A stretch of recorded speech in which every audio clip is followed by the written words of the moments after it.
Absolutely. So you might as well get to the root of the cause and literally just like a weed and take it out from the root and then Absolutely. be able to create that life plan, that strategy for what it is that you want your life to look like. I mean, that is going to open a lot of our audience's eyes in regards to, let me think, what can I reflect upon Hmm. and see that whatever success or failures that I've been getting, Hmm. what in my past is connected to that. Absolutely. You have to get out of the habit of putting bandages on situations and wounds, and get in there and take care of them with a surgeon like precision, and just get them closed up for good so that you can move on. A lot of times, if you're just starting from where you are and moving forward, you're leaving this whole vault of valuable information, because even failure, there are so many lessons in failure.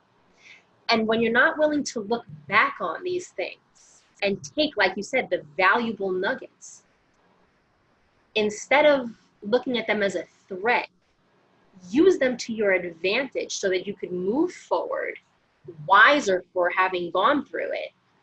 And this way you navigate your future in a way that is so much easier than whatever it is that you were going through in your Hmm. past.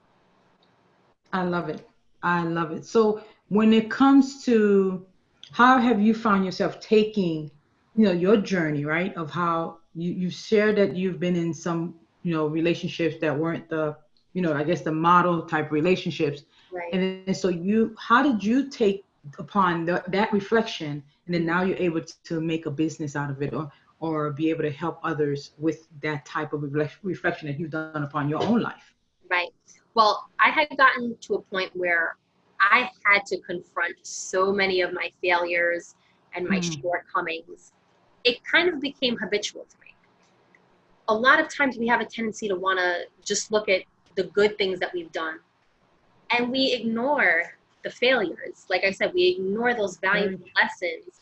And when I realized that no matter what a client's language is, whether they're speaking about manifesting abundance, or getting into a growth mindset, or healing, or setting up a business structure that would be best for them, the one vehicle that will always get them there, in a shorter period of time and with greater accuracy, is using self-awareness as this internal compass. It's a foolproof internal compass. I got out of the situations that I was in by continuing to put the pieces of Hmm. who I was together, and learning these things. And as I walk clients through that and they have these aha moments, it's crazy because they wind up gaining clarity, not just in one aspect of their life, but oftentimes it will give them clarity into other aspects of their Oh, life. exactly. Exactly. Because how you show up at work is really who you are as a person. And I think a lot of times a person thinks that, well, I can have a super organized business structure and business life and then be totally chaotic in the personal life. And I tell people all the time, you can't do that. How you show up one place is how you're going to show up everywhere else.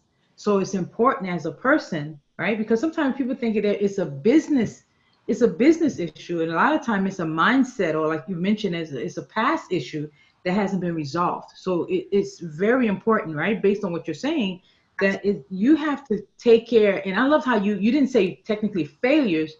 See, how do we take those life lessons and Mm-hmm. apply it or learn from it? How do we learn from the life lessons and then be Absolutely. able to apply it into our lives and business, and then be able to move from that space? Yes, there's no failure. We have our perceptions of failure, but I believe that there truly in life are no actual failures. There are lessons to be learned. There are ways that you've learned don't work. Now you can focus on other ways that will work. So that's how I feel. And if you think about failure, we're taught from school age. It's very Hmm. black or white. You either pass or you fail. So we have a very narrow perception of failure.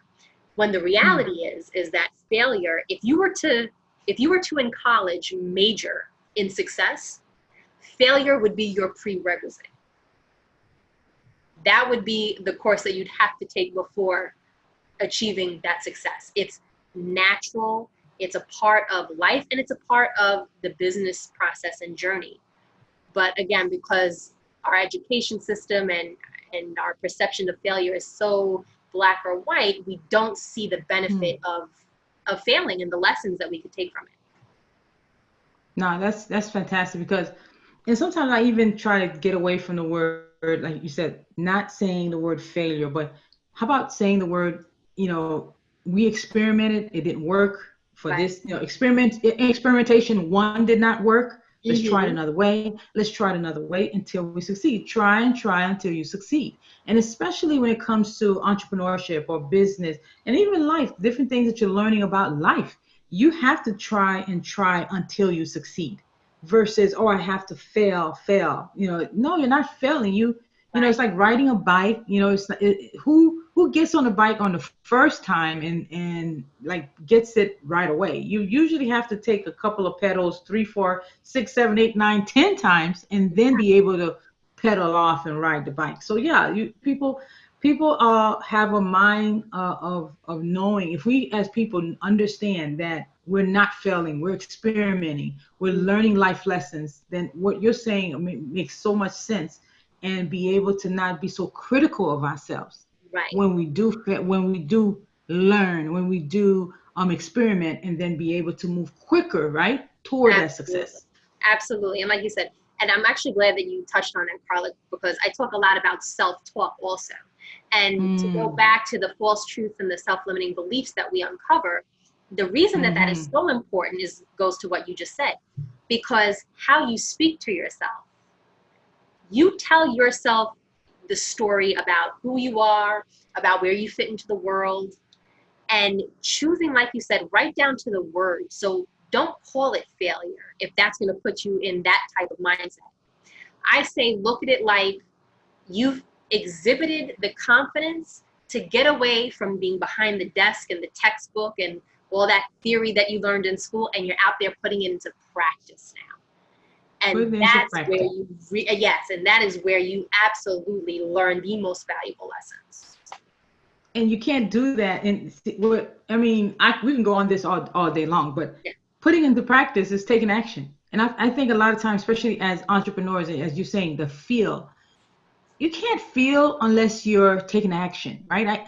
I can try to live out my purpose, but you can't live out your purpose without doing, without the action part, the actionable part of whatever it is that you're trying to accomplish. So you're right.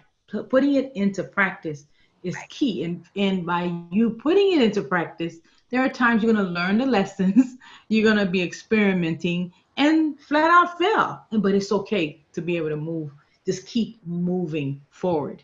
Exactly. And like you said, Carla, action, that's not only where you learn, but like you said, you know how something feels, not before you do it, Mm-hmm. but when you do it, you see how it feels. And Mm. it's so easy to romanticize what something should feel like. And that's another reason why oftentimes you'll have someone, like you said, that gets into a career, they've been in it for 10 years, maybe a lot of times they romanticize what it was going to be like, and then they're there for 1 year, 2 years, and they're like, no, this isn't what I thought it was going to be. So you have to really understand and get into the habit of thinking about and reflecting on how things feel to you as well, because that's really what's going to resonate with you and tie you to those goals and those dreams. There are always going to be hurricanes that blow through your life, but if you are anchored to those goals and those dreams through feeling and how it resonates within you, those storms can come and go and you will still be there on your path. Wow, that's really some golden nuggets that people can take and really take it, and literally build, right? Build that foundation as they're going along this journey. And I want to ask you, like, if you had to share something with your 18-year-old self, Mhm. But based on what we've been talking about, like what would you tell her? What would you tell your 18-year-old self about how to take this journey, how to step into their greatness? Well, my biggest fear is exactly what we've been talking about, which was not succeeding, and not only not succeeding, but having other people watch me not succeed at my goal. Mm. So I would tell my 18-year-old self, take the biggest, boldest goal that you have and go for that now. And don't Don't just waste time. don't waste time, and don't be afraid for the little failures or little missteps that might come along the way. Go through that, because you're going to learn so much about yourself in that process. Don't even make it about the end goal. Pay attention to the process. And this is something that as women and as Yeah. entrepreneurs, we tend not to do. We tend to be so fixated on getting to that end point that we don't pay attention to all of these things that we're picking up and learning and accomplishing along the way. And if you have a goal that's huge, you may be on that journey for a couple of years. So you have to start thinking about how that journey, not just the end point, is going to Hmm. feel, and how you want it to go, and how you can break it up using self-aware goal setting, so that you don't get intimidated, or that you're not taking steps that are so small that it just doesn't feel like you're going anywhere. You have to approach that journey with self-awareness as well. Mm. I love it because and I love how you mentioned that, right? It's like sometimes we can be so focused on the end goal that we actually forget the those relationships. Like I'm so glad I've connected with you, and whatever the end goal is for all of us, you're gonna meet some great people. Take the time to honor the person and build that relationship along the way. The there are so many times that we end up just going for the end goal and accomplish it. And as you mentioned, it becomes that emptiness or that void. It's, okay, I'm here. I reached the goal, but then you look back and wait a minute. I could have had three beautiful friends. I could have done this, could have impacted this person. But we were so busy trying to get to the end, we forget that the journey is actually the part of where we become the person that we want to be toward the end. So Yeah, exactly. that's a great awareness for all of us to keep in mind as we're Exactly. going through this as a person, as a friend, as an entrepreneur, as a client, right? Right. Even as a client, how do we stay in the space of growing, not just trying to get to the goal, the end of a goal? And I always say that. I say, are you focused on growth that happens forever?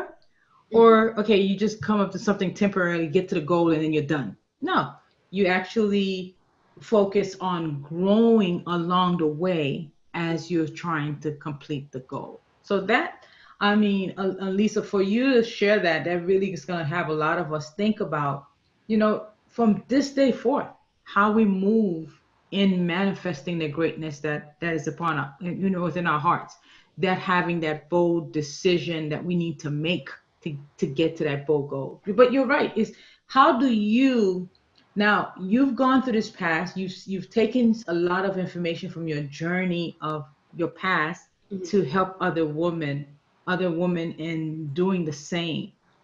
Do you, if there was a question or more a way that a person can, like, let me ask you this, let me change this and not cut this part off, Yep. but if there is a way that you could share with women several steps, a few steps, when they're working with someone like you, that they should prepare even before meeting with you, what would those two or three steps be?